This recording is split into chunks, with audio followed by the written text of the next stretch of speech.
In the same light, how do we look upon the homosexual desires which develop within us? How does it matter whether you are a homosexual, heterosexual, you're still body identified, you're running after a male body, you're running after a female body? The lust for body is still there. It's not about running after that hole compared to this hole in the body.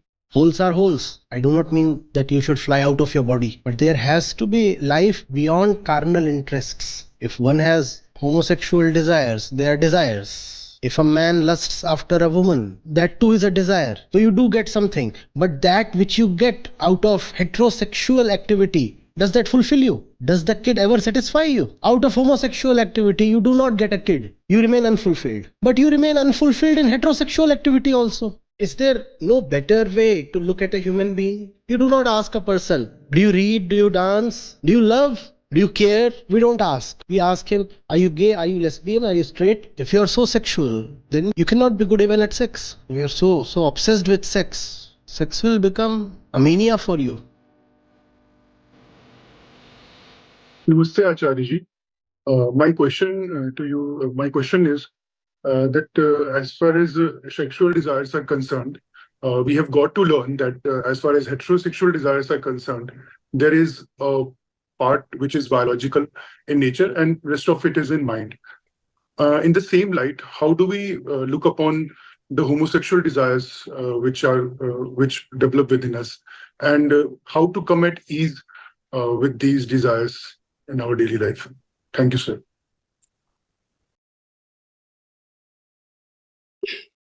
So many things that are happening in Prakriti. It's a very eclectic kind of dance. You cannot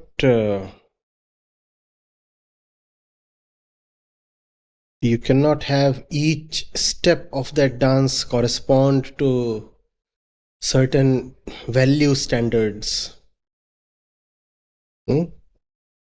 Homosexuality is nothing new. It has been present since the very advent of civilization. We have known it to be present since then. Must have been present even before that. So, just as you don't ask how to make peace with the unseemly and ungainly thing called nose. See? Such a bizarre thing. Nose. Randomly jetting out. It's there. It's a fact.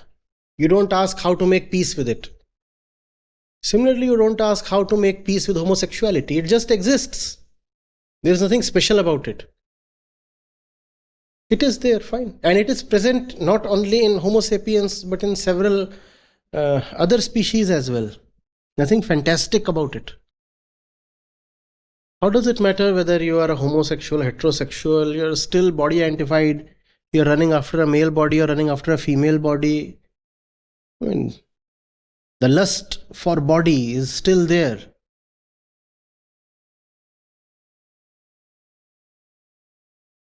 I don't see how heterosexuals can claim to be inherently superior to homosexuals or others in any way.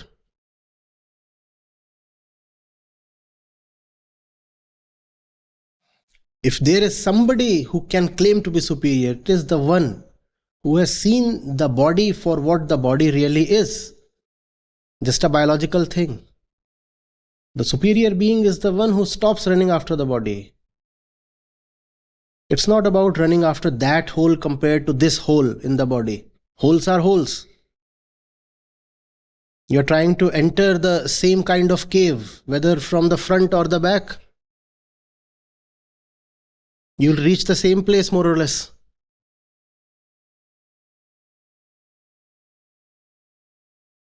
And who's inside the cave? Maya. How does it matter where you came from? Who is the wise person? Who is the liberated one? who has a life outside of the cave. The cave, by cave I mean the human body. I do not mean that you should fly out of your body. But there has to be life beyond carnal interests.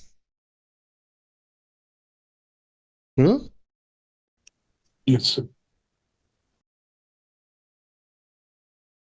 If one has homosexual desires, they are desires. If a man lusts after a woman, that too is a desire.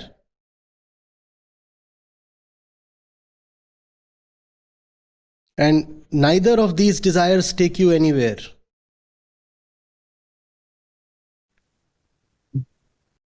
Yes, the product of one kind of desire might be a baby. The other kind of desire does not lead to procreation. But still, does the baby fulfill you? Yes, there is a result in the form of fertilization and reproduction. So you do get something. But that which you get out of heterosexual activity, does that fulfill you?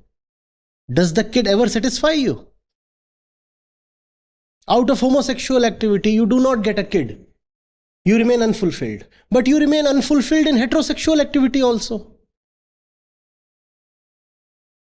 No kind of sexual activity is ever going to fulfill you.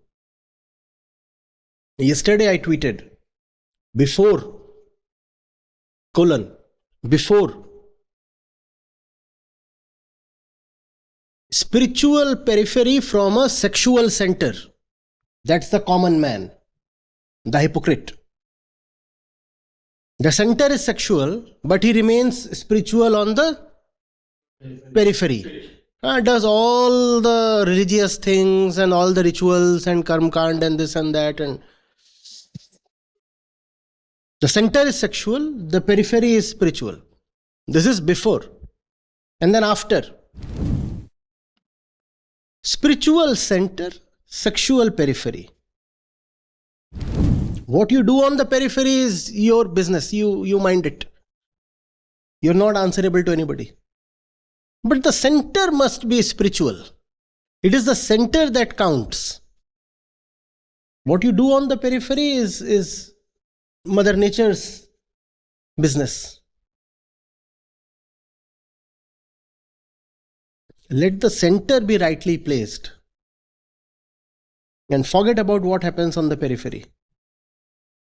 If the center is right, the center will take care of the periphery. The center will take care of the circumference.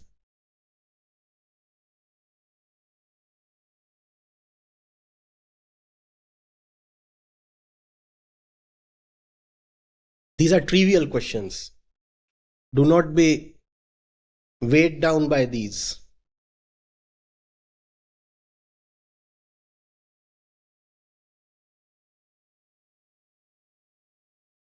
Red shirt or white shirt? How is that a spiritual question?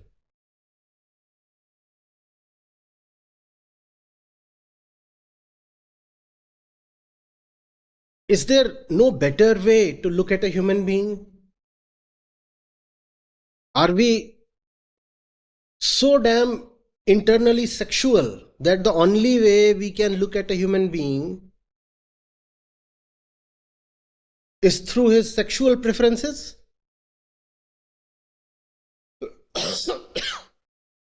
You do not ask a person, do you read, do you dance, do you love,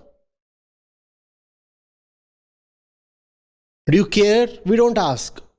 We ask him, are you gay, are you lesbian, are you straight? What kind of assessment is this? What kind of value standards are these?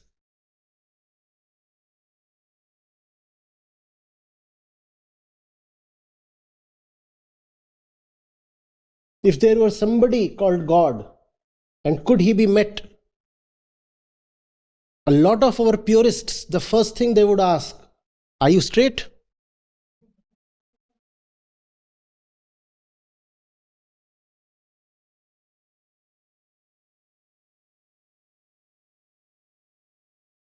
Is there no better question to ask? Is there nothing more important to look at? Body, body, body, sex, sex, sex, nothing else.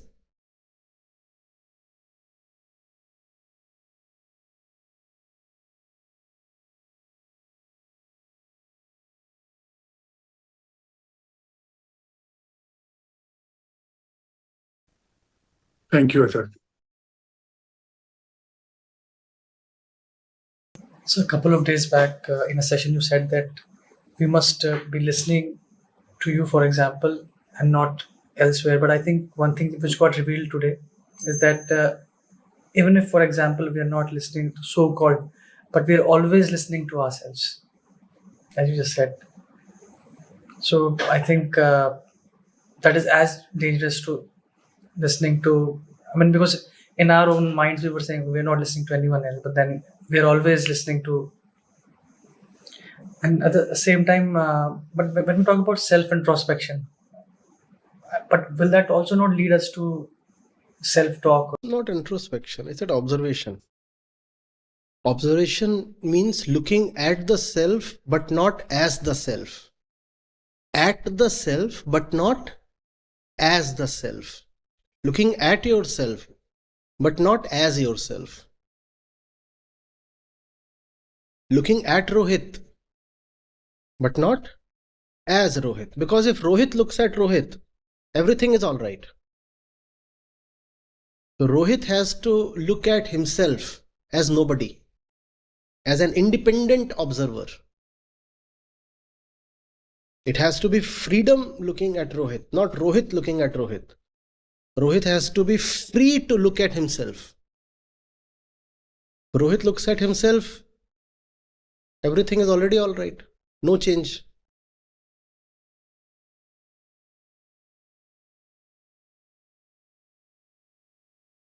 Introspection and observation are not the same thing. Introspection is more or less the same like self talk and getting into.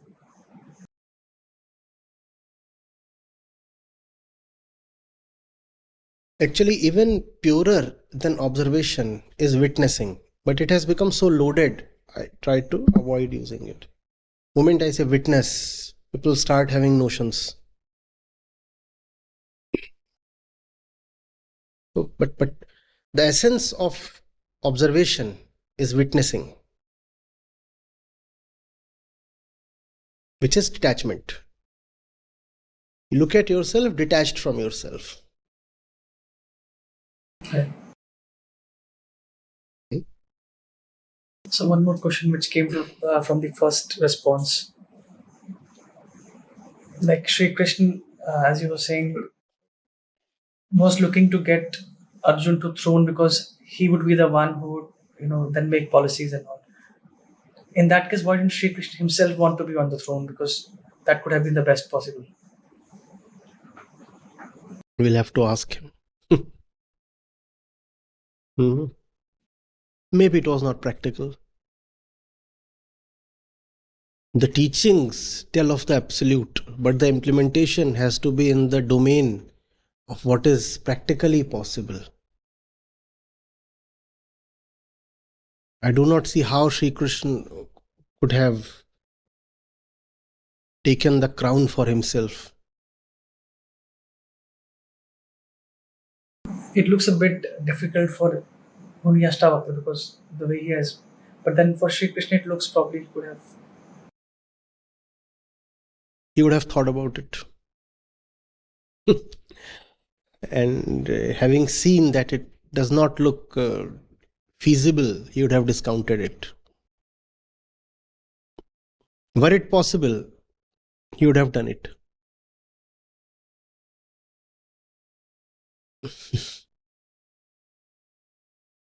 See, if it were practical, the teacher would personally pick up each single one of the students and put them in some basket above. But it's not practically possible.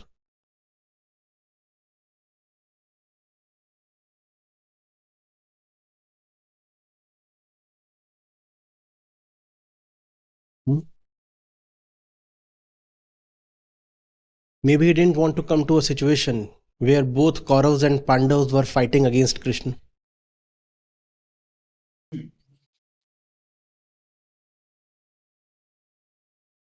Huh?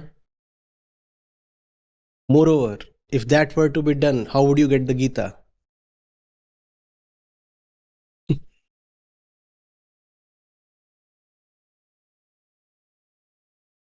For the teacher, it's not so much about doing the right thing himself.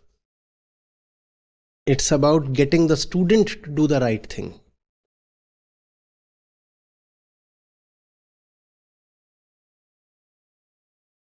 The Gita is possible only when there is a student who is unwilling. And he has to be brought to the right center and the right action. There are limits to the teacher's power as a person. You have to understand that.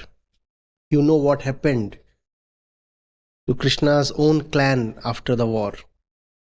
Krishna could not stop that. If we are to believe the legend, the Yadavs all died in fighting.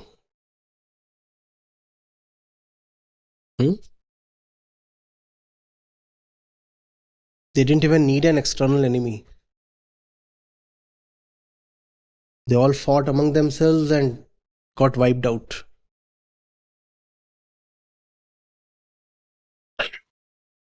Krishna couldn't prevent that. It was a very sorry closure to the entire story. And that tells a very important lesson.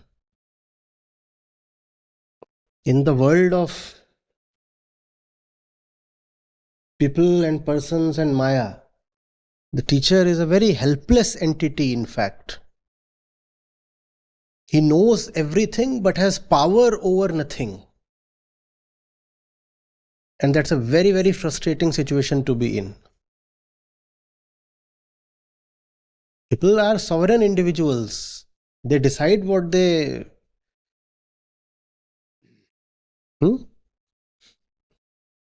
What becomes of their life is what they decide to make of themselves. The teacher can at most speak, guide, show, demonstrate. At most handhold. But he cannot kidnap people and place them at their destination. So he is pretty helpless in that regard.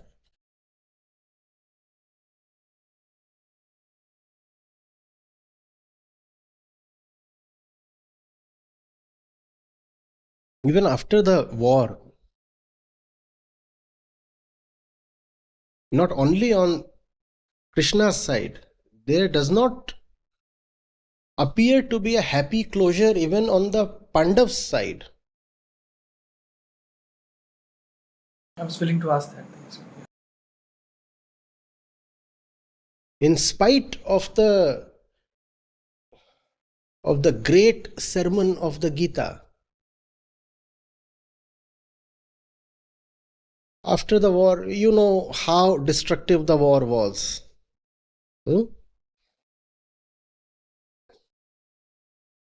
The kingdom took several years to somehow recover.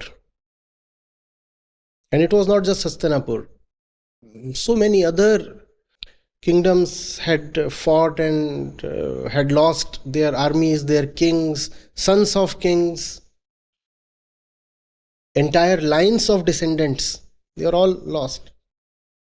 And then one day, Dhritarashtra and Kunti and Gandhari, they say we are going to the jungle because we are just restless. We do not know what to live for. And these three together go to the jungle.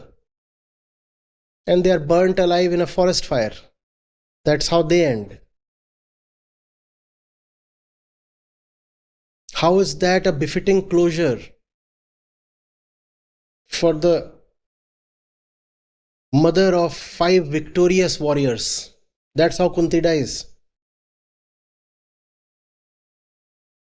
in a forest fire. Then once these three are gone, the Pandavas themselves become very listless. They find they cannot operate in peace for long. So they say, now that the descendant is ready,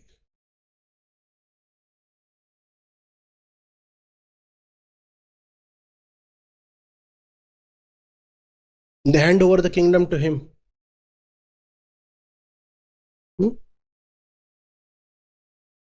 And they say, we are now going towards the hills. And it's a very poignant story. They keep climbing the hill and they keep dropping dead one after the other. The mighty Pandavas, who could not be slain by thousands of warriors, they are just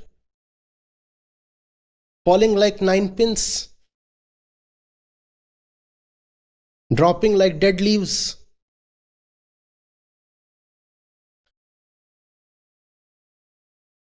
And ultimately, who is left?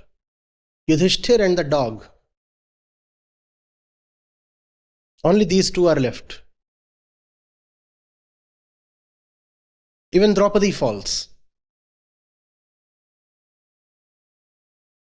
That's how the story comes to an end. This in spite of the fact that Krishna was by them.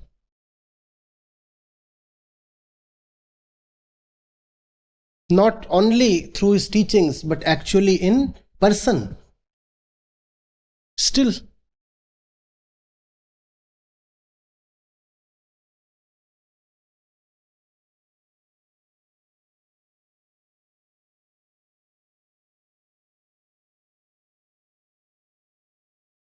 This is a beautiful quote. That's how the world ends, not with a bang, but with a whimper. That's how one of the greatest stories, an epic story, comes to end.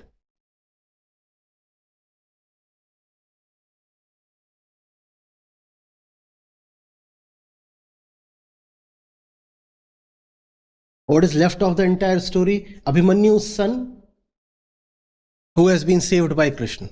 Only he is left from the entire story. And then from him, a new story begins.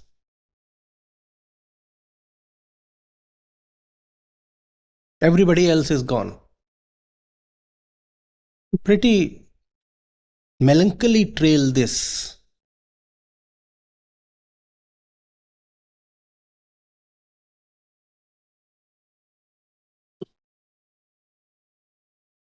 So there are limits. And when you see that the teacher has limits, then actually you should be even more grateful that in spite of his limits, he tries and does what he can.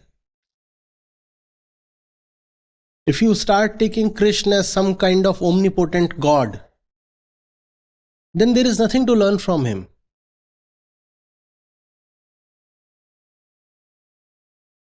You have to look at him as an individual, a person who tried his best.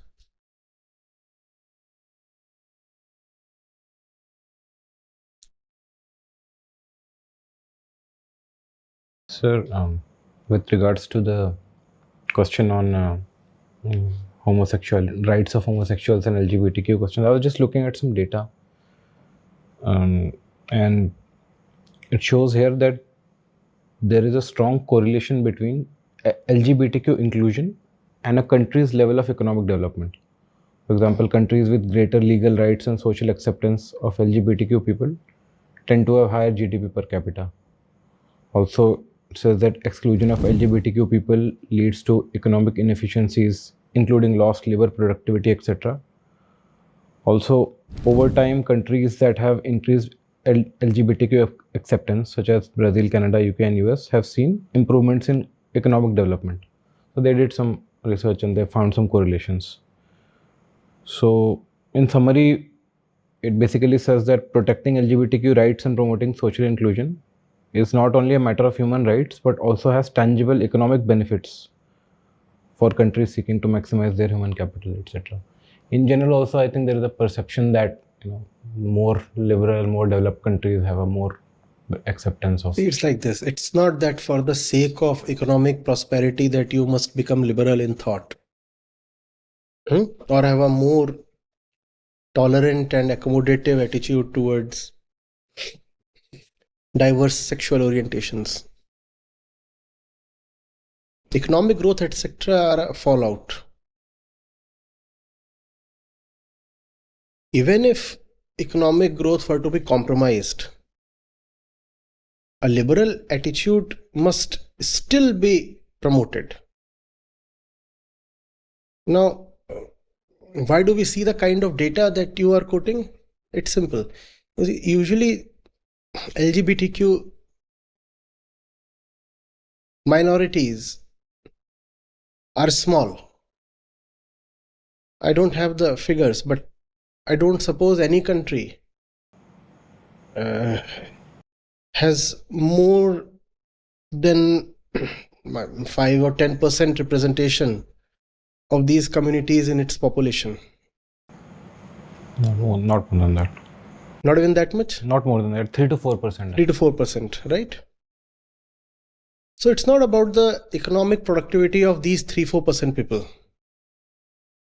It's about the remaining 95 or 97%. If those 95-97% are not having a healthy attitude towards these minorities, that tells about their priorities in life. There are 3 people in a country of 100. One is a lesbian, one is a gay, one is a trans. And if the remaining 97 are all obsessed with just harassing these 3, what does that tell about those 97 keeping these 3 apart? That tells that those 97 do not have anything purposeful to do in life. How would they be economically productive? It's not about the productivity of these 3. It's about the productivity of those 97. 97 people chasing these 3 on basis of their sexual orientation. These 97 have to be pretty jobless. Nothing to do in life except catch someone and start looking at his genitals and whatever. Leave people to do what they want to do. You focus on your life. Write, sing, create, run. If nothing else, eat and sleep. Why hound others? And if you are someone who has to look at someone principally on the basis of his sexual choices, that means inherently you are very sexual. And if you are so sexual, what kind of creation would come from you? Only procreation. You cannot be creative. If I go back to that God thing, if I look at even God and ask him, sir, just convince me that you're not gay.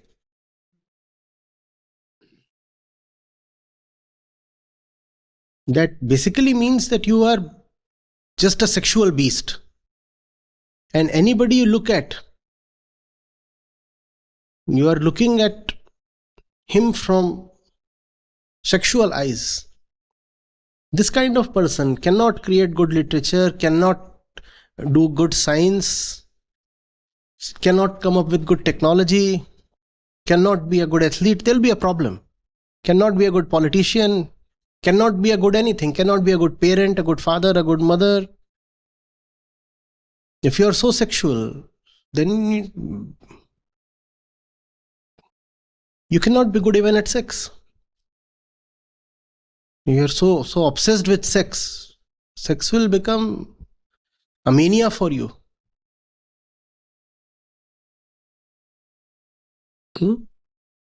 So these are small things and they must be kept small. Focus on the bigger things in life. Creation is big.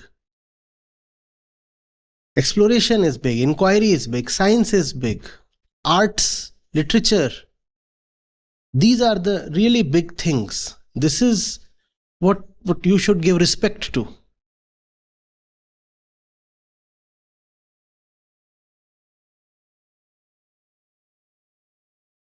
There is an entire universe to explore.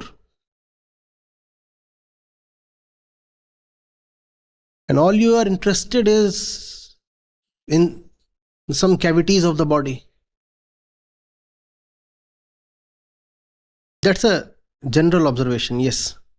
Countries that have very intransigent attitudes towards sexual matters are usually not economically developed, economically or socially. On any parameter or index of human development, these countries don't rank among the top. So how well developed a country is, yes, that can be kind of approximated through its attitude towards sexual minorities.